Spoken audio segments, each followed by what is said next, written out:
Hello everybody and welcome to this amazing game of Dead by Daylight where we will discuss the emblem badges and what are they exactly. This weekend we've been granted the chance to play with them implemented before the release so we can provide feedback before they're released to the public.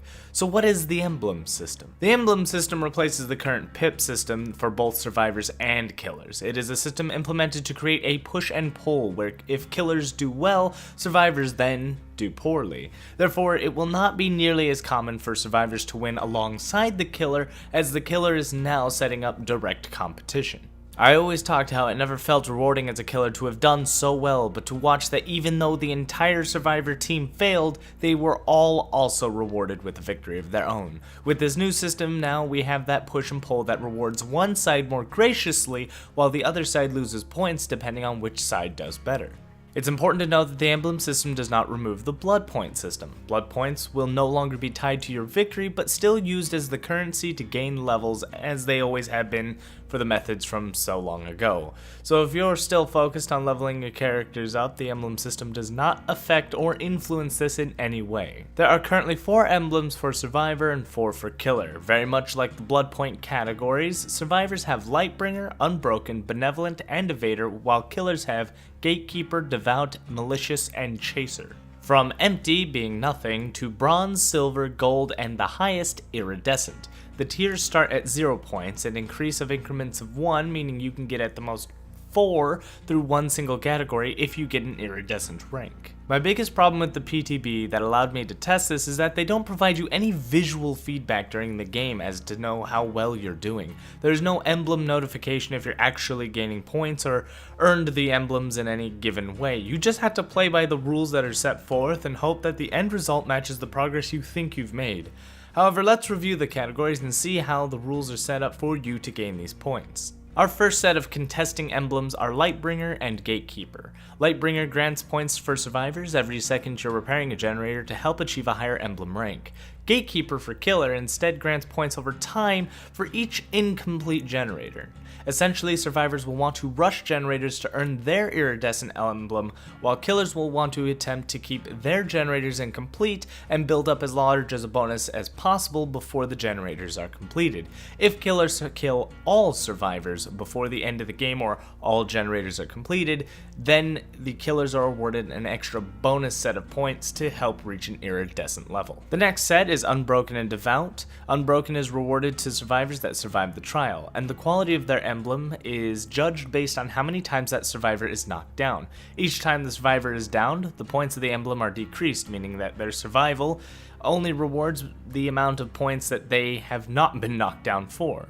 Therefore, you'll want to not get hit as much as possible to get the best reward for surviving. Very important to know that even if the survivor only gets knocked down once, death and failing to escape removes this emblem completely and reduces it to 0.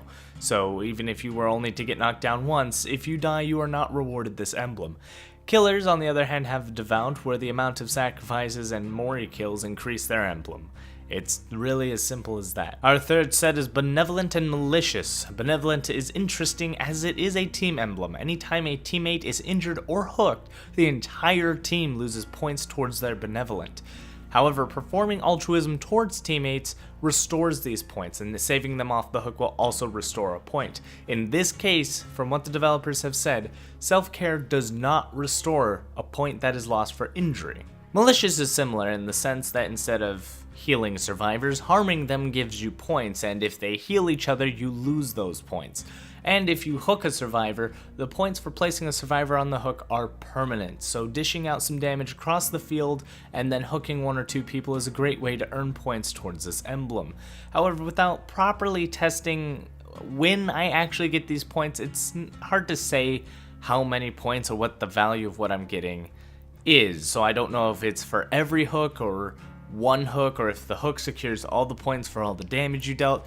It's hard to tell, but we'll be able to test that when this actually releases. But for now, that's how these work. Finally, we have Evader and Chaser. This is very unique for survivors as they're granted points while being in the terror radius of the killer but remaining outside of a chase.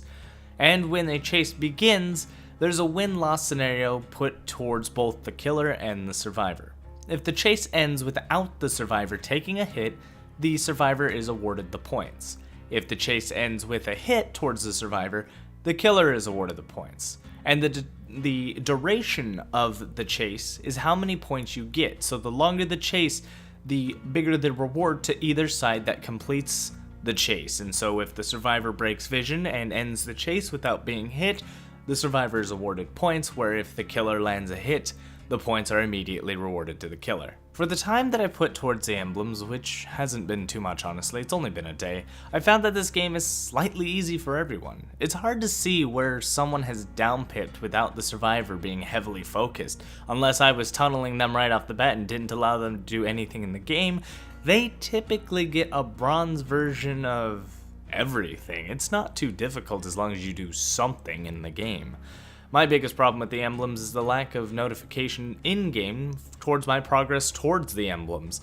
It's kinda nice to have it as a surprise, but feeling like I've struggled all game to be rewarded with iridescence is just as odd. Without being able to see how the points are being affected, it's pretty hard to judge anything about these emblems. I have to play a full game, look back at it through my recordings, and then compare the results, but even then I don't know if the points went up, went down. If I start high, I'm not exactly sure. It's just a little confusing. I guess right now my biggest beef with the emblems is that the evader emblem is awarded for stealth, but the stealth is not exactly stealth. You're not being stealthy by stalking the survivor and staying inside of his terror radius.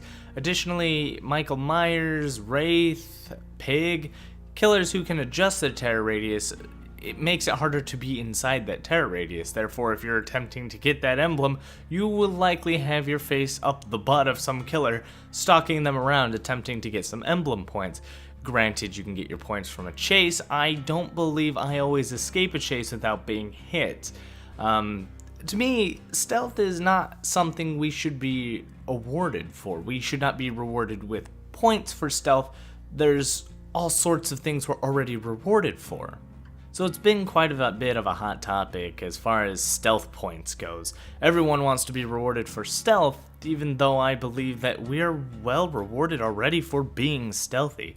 I don't believe you need points for stealth, as stealth heavily reflects the points that you do get.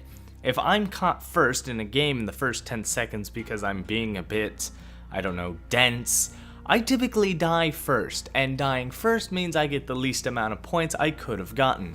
Being chased means no objective points. If I do end up dying but surviving for a great deal of time, the only thing I get is boldness. But even then, that's not going to be enough to rank up. Instead, I'm going to have to work on something else like altruism or escaping. Stealthiness rewards your overall set of survival. If I'm playing against a hillbilly, I absolutely do not want to be caught. And so by playing stealthy, I can increase my chances of survival by simply not being the one to die first. A lot of people complain about camping, getting face camped, all these problems that happen to them. And if you were stealthy, if you were not the first survivor down, you would survive. You wouldn't be the one who got camped, and therefore there is your reward. To me, not everything has to be a point reward, and for survivors to have an additional condition on this emblem feels a bit backwards, especially since it has to be tied to the terror radius. Overall, I like the idea of the emblems. They just need to be fine-tuned to help relate to skill in a way. As long as our skill reflects these emblems, you'll likely see rank 1 survivors with the actual skill of a rank 1 survivor to compete with that of a rank 1 killer. Survivors who do survive, who do the objective, who do perform well should be rewarded and placed in the higher ranks so that when they play against the rank 1 killers, teams are not necessarily hindered because it was too easy to rank up. Nobody knows currently when this emblem system is going to come out. It's kind of hard to say as of now because they're going to send a survey and take feedback from all levels of skill and all players, which sounds great. I just hope that, again, they find the fine-tuning towards skill and possibly remove the idea that stealth itself needs to be rewarded, but instead allow stealth to be our survival. Other than that, that pretty much covers up everything there is to know about the emblems at this point. Hopefully you all found this all very informative, and I hope to see you all soon. I will likely not be uploading tomorrow for reasons I do not wish to cover right now. And do not forget to like, comment, and subscribe. And as always, good game.